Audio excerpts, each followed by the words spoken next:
black sedan rolled to a stop beneath the flickering neon sign that read Murphy's Diner.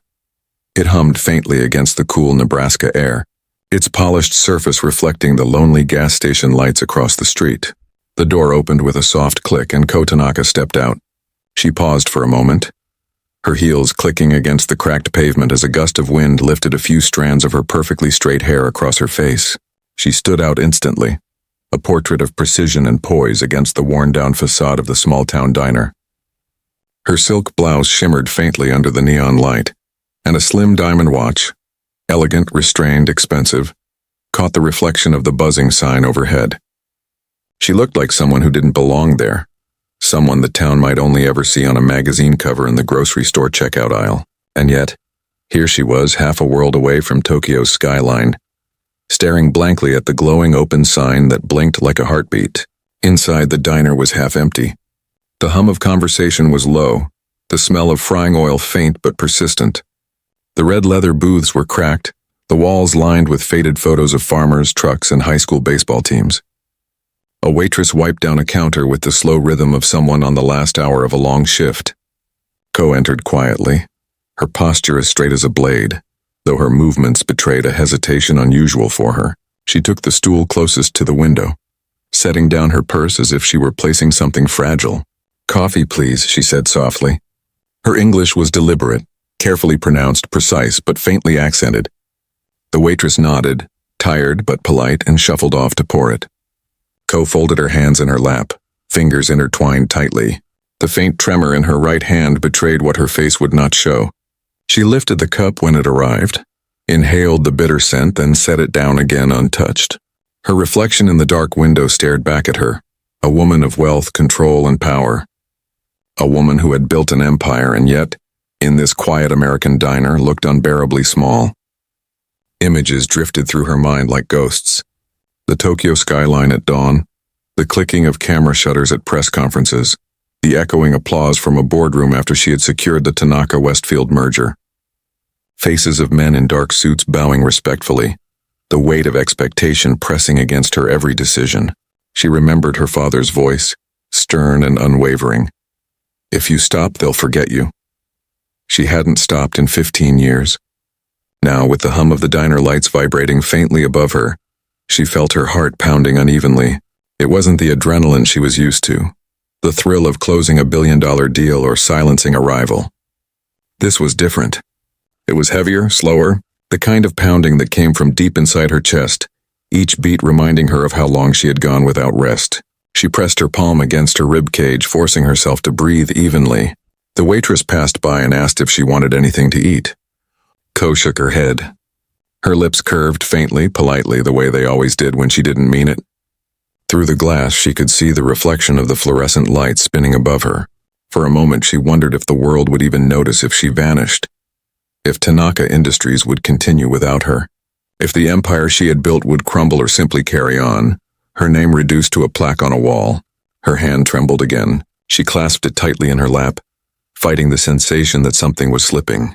Power had always been her armor. Tonight it felt like a weight dragging her under. The coffee steamed gently beside her, untouched. The low murmur of voices faded into a distant echo. In her reflection, she no longer saw the celebrated CEO of Tanaka Industries. She saw a woman alone, far from home, caught between brilliance and collapse, a conqueror at the edge of surrender. The bell above the door jingled as another customer entered, but the sound barely stirred Sarah Johnson from her rhythm. She moved with the weary precision of someone who had lived too many long days strung together, like identical beads on a frayed string. Her faded uniform clung to her shoulders, a damp line of perspiration forming where the heat of the kitchen met the chill from the diner's humming air conditioner. She balanced 3 plates in her hands, slid one toward a trucker nursing his 5th cup of coffee, and forced a smile that didn't quite reach her eyes. The neon clock above the register ticked toward 9 p.m., another hour before closing, another day closer to rent. She didn't look at the clock anymore. Looking made it harder. In the corner booth sat her daughter Emma, cross-legged and small, a halo of golden curls glowing beneath the diner's harsh fluorescent lights. A half-eaten grilled cheese rested beside a mountain of colored pencils and open notebooks. She was scribbling furiously, whispering to herself as her pencil danced across the page. From afar, she looked like every other 7-year-old lost in a world of imagination. But if you got closer, you'd see the symbols and curved characters that filled the notebook were not doodles. They were kanji. Sarah wiped her hands on a towel and peered toward her daughter. Hey, Em, you doing your math? Almost, Emma replied without looking up. Just finishing this first. Sarah sighed softly and returned to the counter. Emma was bright, brilliant even, but her curiosity often wandered far beyond school books. It made Sarah proud but also scared. The world had a way of dimming bright lights when it thought they shined too much. Behind the counter, the cook, Frank, a burly man with a kind heart and a permanent frown, grumbled as he flipped another burger. That fancy lady's still sitting there, he muttered, nodding toward Ko Tanaka. Ain't touched her coffee. Looks like she saw a ghost. Sarah glanced at Ko. The woman was still perched at the counter, motionless, her back straight but her breathing uneven. Her eyes were glassy, distant, focused on something no one else could see. The sight made Sarah pause. There was something strange about her presence, an air of power wrapped in silence. Even sitting still, she commanded attention. She's probably tired, Sarah said quietly, though she didn't quite believe it. Yeah, Frank grunted, lowering the spatula. Tired don't usually look that haunted.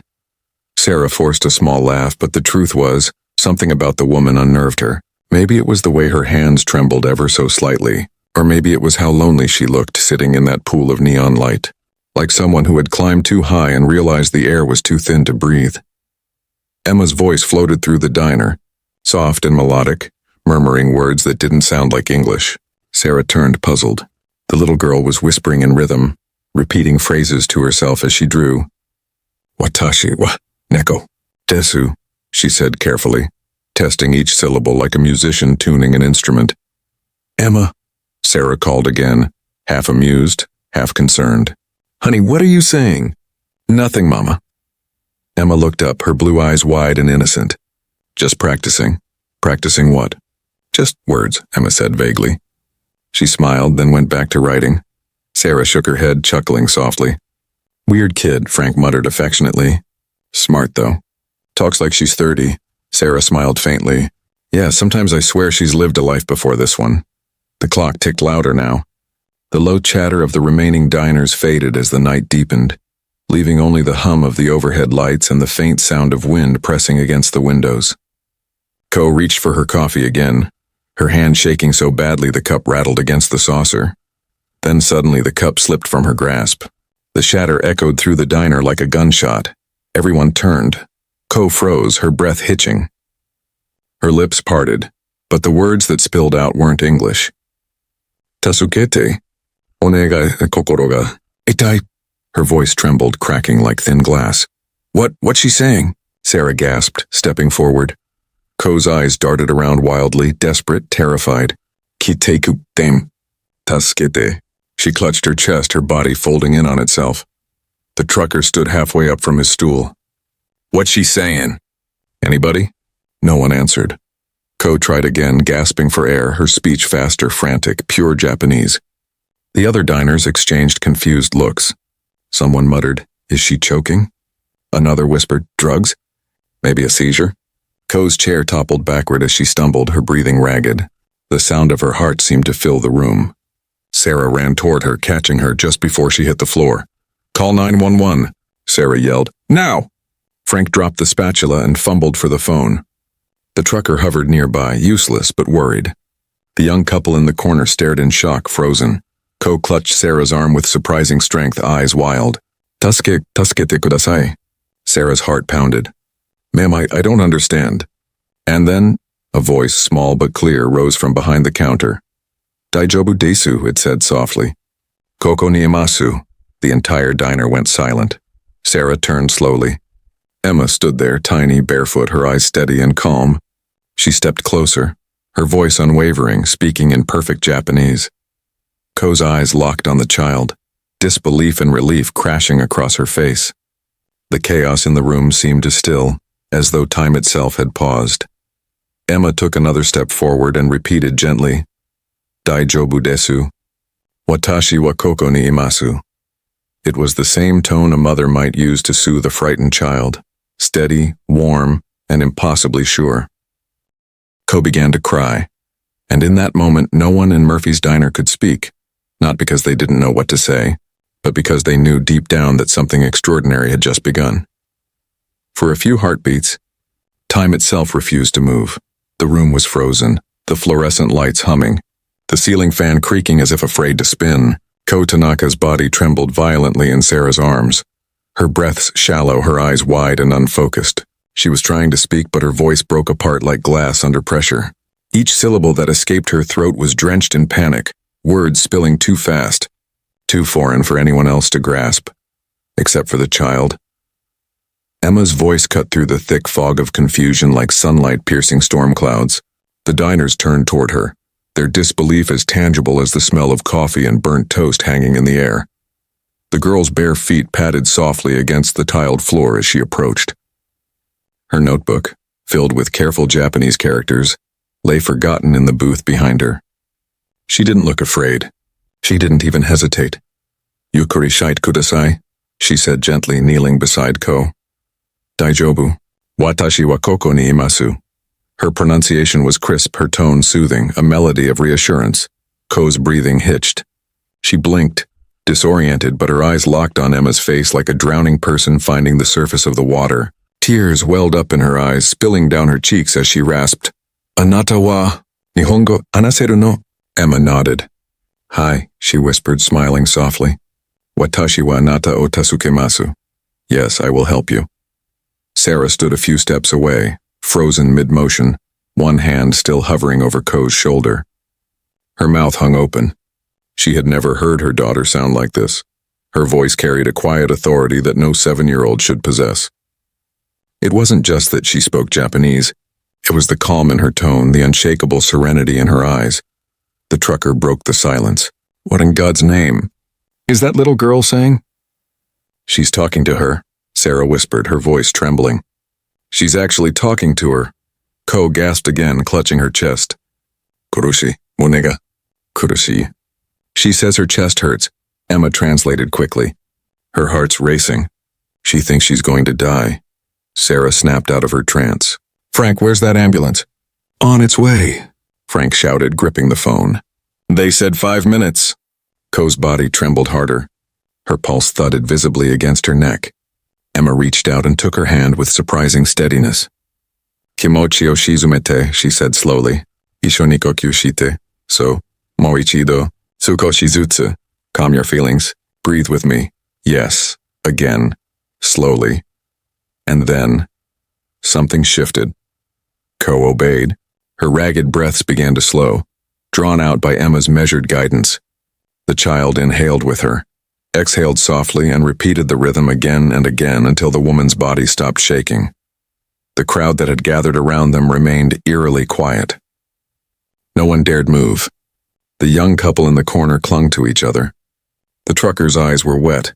Even Frank, tough as concrete, had gone pale. Emma looked like she belonged in another world.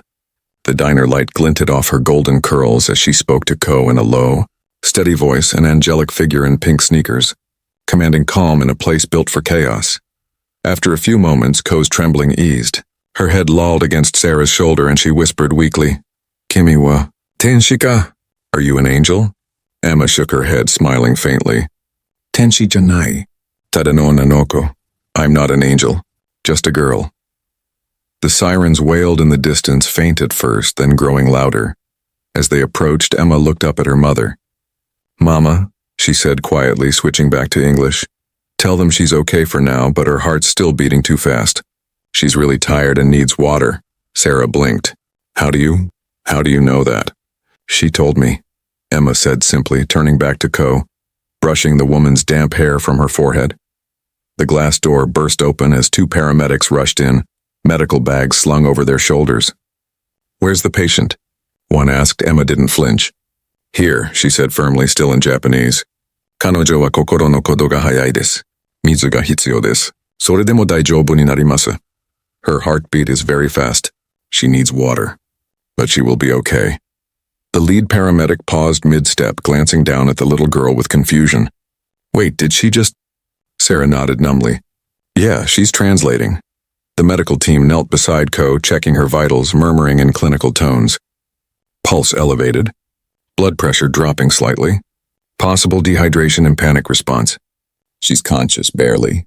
As they worked, Emma continued translating Ko's whispered replies in perfect rhythm, her voice steady, eyes never leaving the woman's face.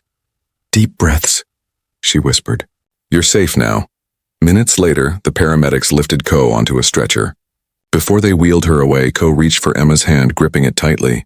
Arigato. Watashi no inochi o. Her voice cracked. Emma squeezed back gently. Tanaka-san daijoubu desu. Subete umaku ikimasu. You're going to be all right, Ms. Tanaka. Everything will be okay. As the ambulance doors closed, the siren wailed into the distance. The diner was silent again. Emma stood there, her small hand still outstretched where Ko had been. The entire room seemed to hold its breath. Frank leaned on the counter, shaking his head. I've been working here 15 years, he said hoarsely. And I swear to God, I just saw a miracle. Sarah finally found her voice. Emma Catherine Johnson, she whispered, stepping closer. What just happened? How did you even know what she was saying? Emma looked up, her face pale but calm. I just listened, Mama. She paused, her eyes flickering toward the window where the ambulance lights faded into the night. And I understood. No one spoke for a long time after that. The rain started to fall outside, soft, steady, and strangely rhythmic, like the slow, fragile heartbeat of the world beginning again. The diner was quieter than a church after the sirens faded into the distance. The only sound left was the soft patter of rain against the windows and the low hum of the refrigerator in the corner. A strange stillness hung in the air, thick and reverent, as if everyone inside had witnessed something holy but didn't know how to speak of it. Sarah Johnson stood frozen in the middle of the floor, her breath trembling. She was still holding the towel she'd dropped when the chaos began. The fabric was damp, streaked with spilled coffee and tears. Her eyes were locked on her daughter, the same child she had kissed goodbye every morning before her shifts, the same little girl who liked crayons and cartoons and strawberry pancakes. But the girl standing in front of her now didn't look like that child. Emma's expression was different. Too calm, too steady, her small frame still glowing faintly beneath the flickering diner lights. She stood beside the shattered coffee cup, surrounded by the fragments of porcelain like a halo of glass. The puddle of spilled coffee rippled as she exhaled slowly, as if releasing the last breath of someone who had just carried another life back from the brink. Emma, Sarah whispered, her voice breaking. Honey, how did you do that? Emma blinked as if the question pulled her back from somewhere far away. Do what? She asked softly. Sarah stepped closer, her throat tight. Don't you do what me? She said, her voice shaking with awe and fear. You spoke to that woman like you'd been speaking Japanese your whole life. You knew what she was feeling before she even said it. Baby, you saved her. The trucker by the counter muttered. Kid's got some kind of gift. Ain't never seen anything like it. Emma's eyes flicked toward him briefly before turning back to her mother. I just wanted to help, she said simply. Frank, the cook, leaned his elbows on the counter, shaking his head. Sarah, I swear to you, that wasn't just helping. That little girl was like one of them doctors on TV talking to her, keeping her breathing. In Japanese, no less. Sarah's knees felt weak. She pulled out a chair and sat heavily, staring at Emma as though seeing her for the first time. The little girl looked small again now, barefoot, curls damp with sweat, her pink dress wrinkled from kneeling on the floor. But the light in her eyes was still there, that same strange, knowing glow that had silenced a room full of adults. Sarah's voice dropped to a whisper. Where did you learn to speak like that? Emma hesitated, biting her lip.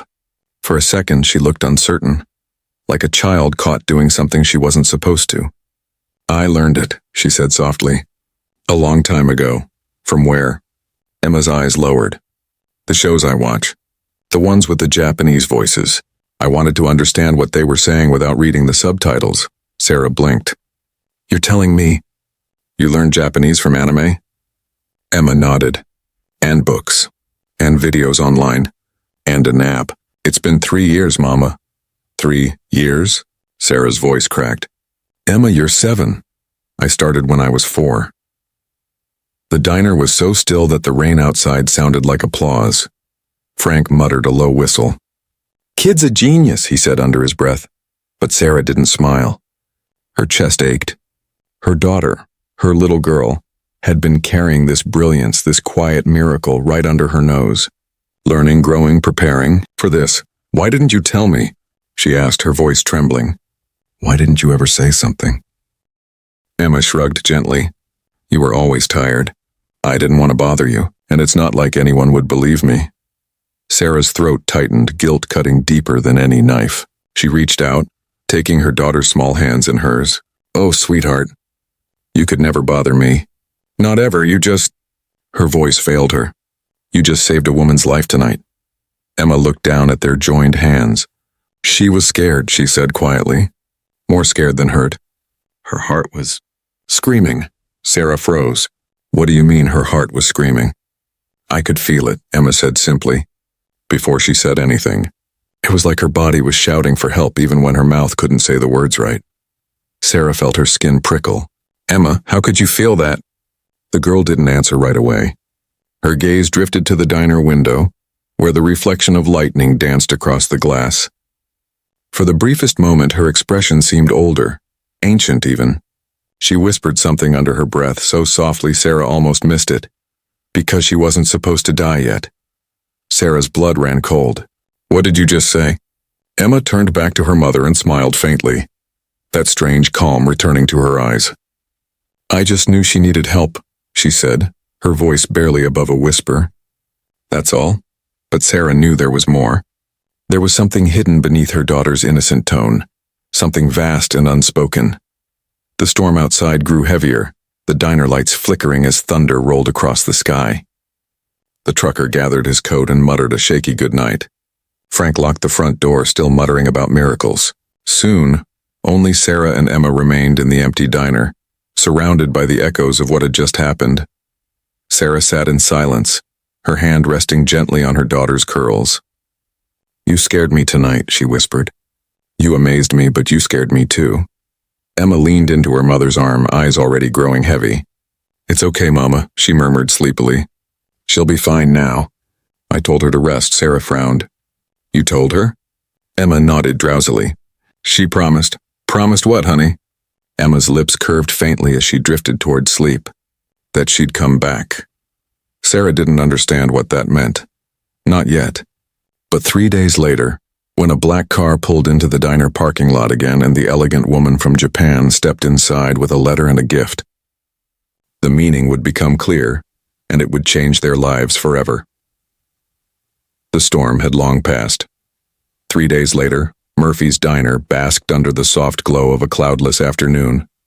The sky was impossibly blue, the kind of blue that seemed to have been scrubbed clean after days of rain.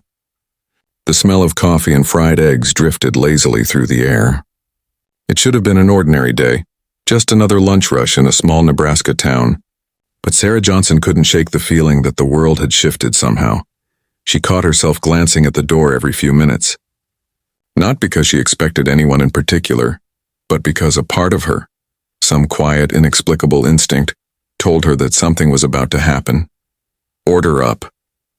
Frank barked from behind the counter, sliding 2 plates of pancakes onto the pass-through. "Coming," Sarah said automatically. She wiped her hands on her apron and turned toward the booth near the window where Emma sat reading a picture book. The little girl's legs swung idly beneath the seat, her shoes tapping the vinyl rhythmically. Every so often she'd glance out the window as if she were waiting too. The bell above the door jingled. The sound was soft but electric. The chatter in the diner dimmed almost immediately. Standing in the doorway, backlit by sunlight, was the woman no one expected to see again. Ko Tanaka looked nothing like the fragile, trembling figure from that stormy night. Her black hair was neatly styled, her suit a tailored navy that seemed to glow in the midday light. A thin gold necklace rested against her collarbone, and a leather briefcase hung at her side. But it wasn't her elegance that drew every eye. It was the calm strength radiating from her, the quiet dignity of someone who had survived something life-altering. For a long moment, no one moved.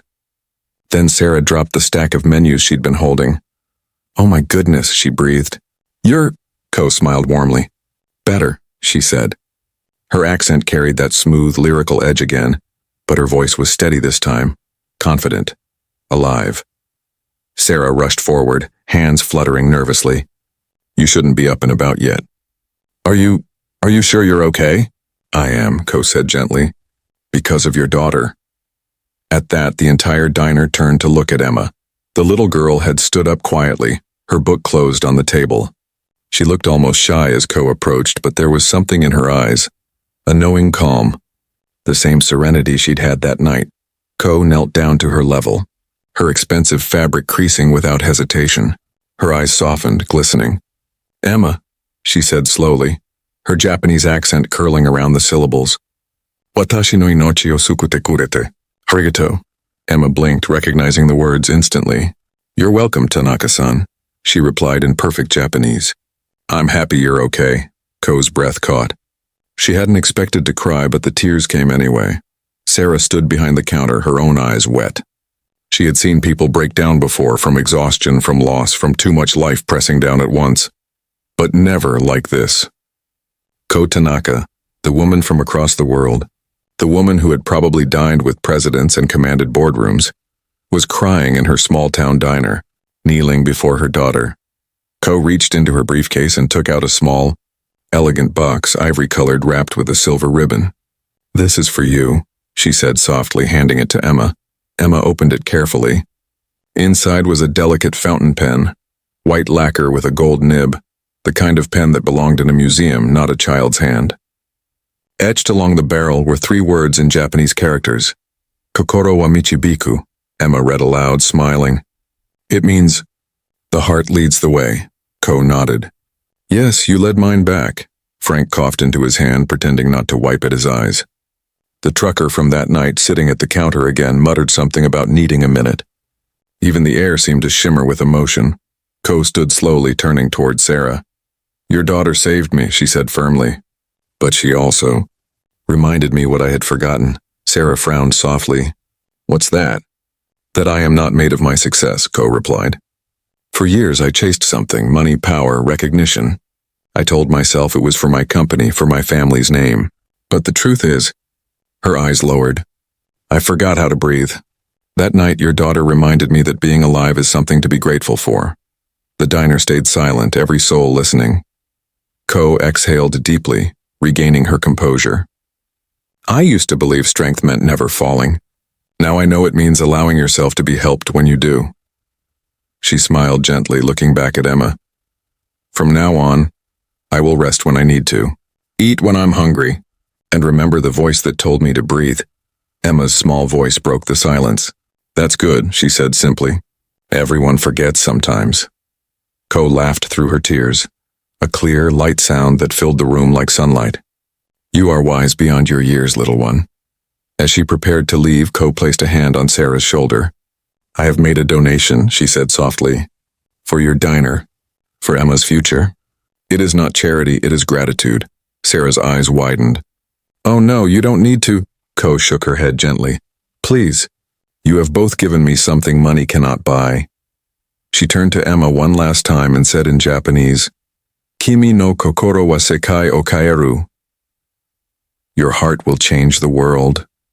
Emma smiled, tilting her head. Maybe someday, she said. The door closed behind Ko with a soft chime.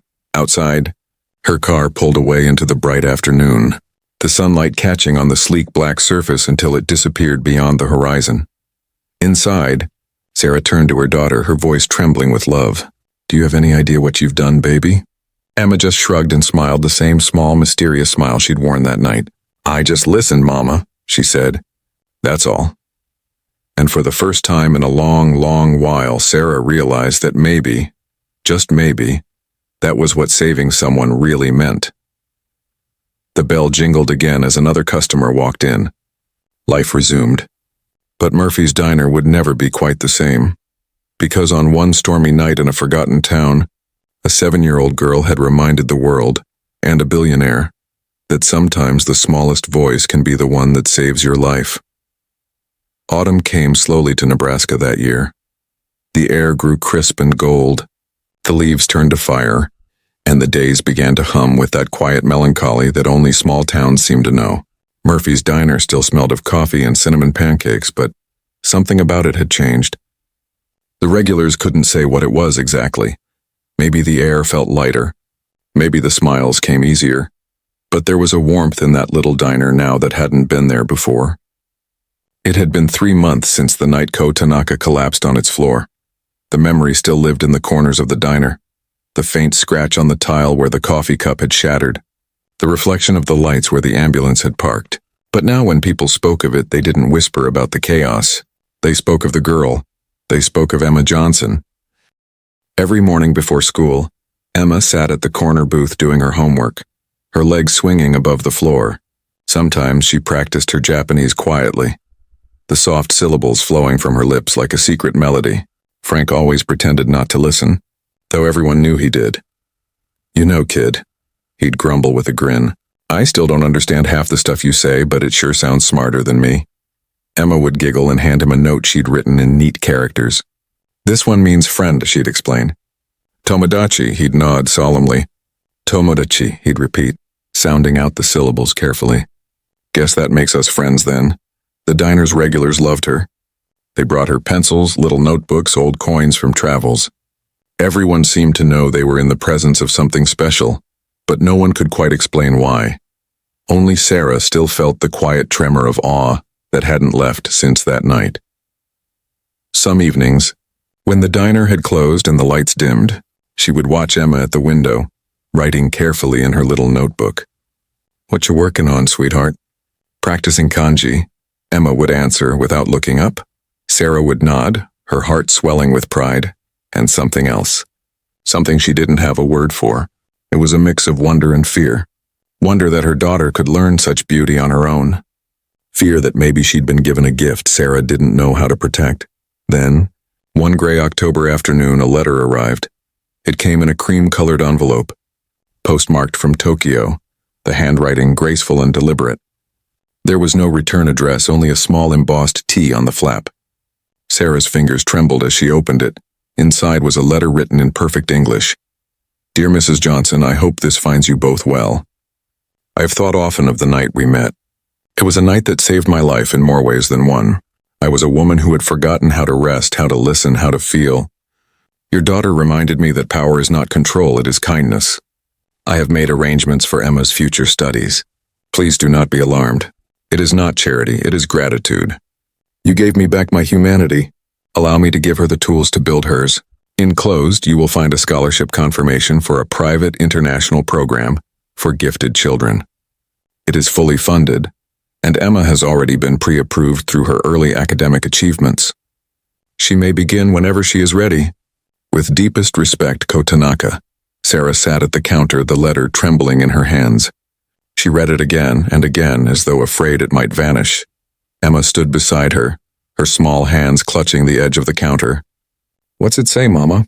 Sarah turned toward her, eyes glistening. "It says..." She exhaled shakily. "It says someone believes in you, baby. Really believes in you." Emma frowned softly, curious but unexcited, as if she already knew. "Was it from Tanaka-san?" Sarah blinked. "How did you know that?"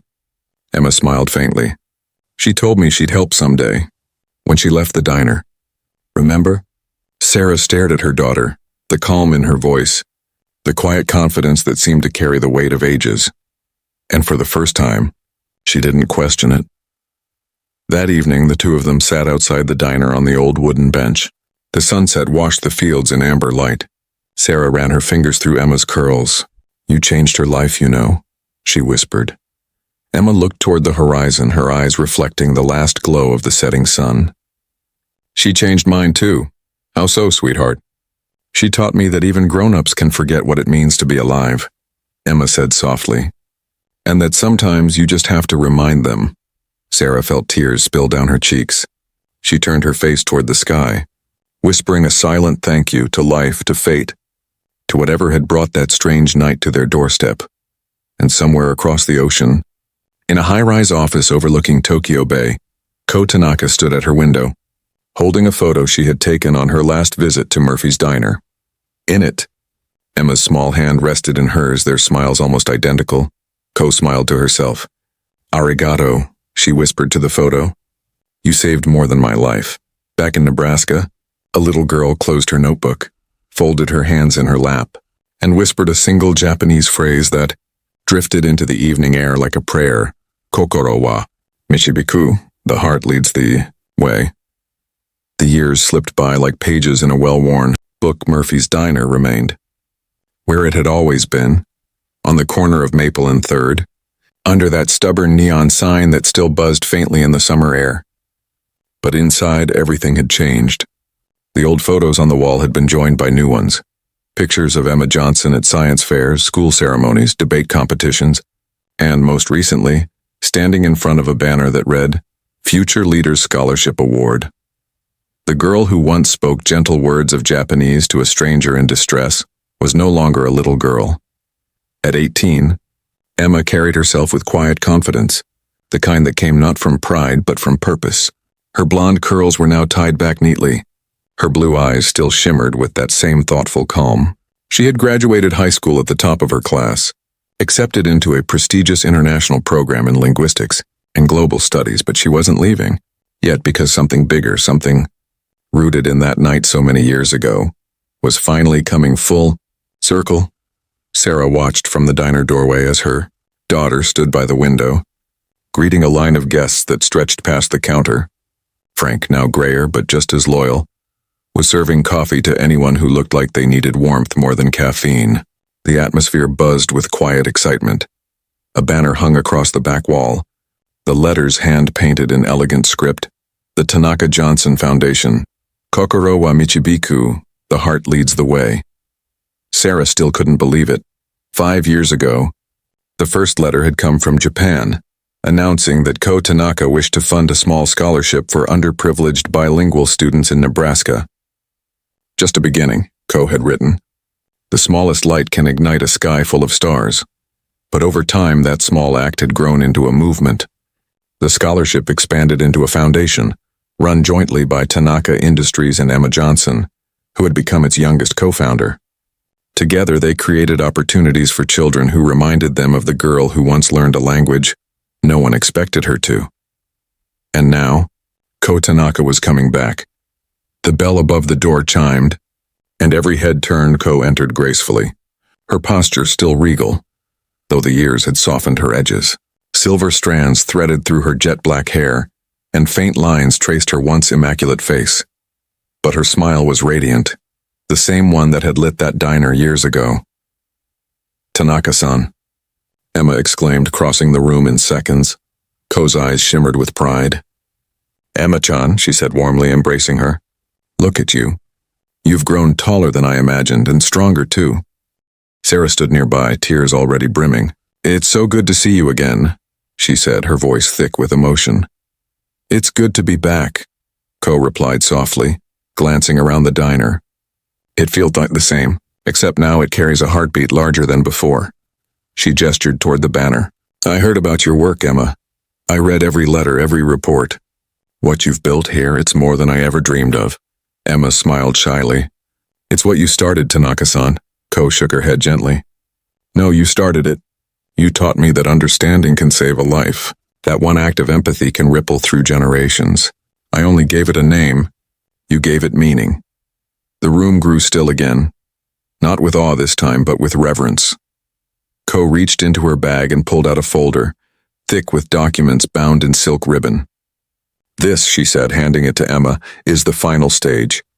The foundation is expanding, to Japan and soon to schools around the world.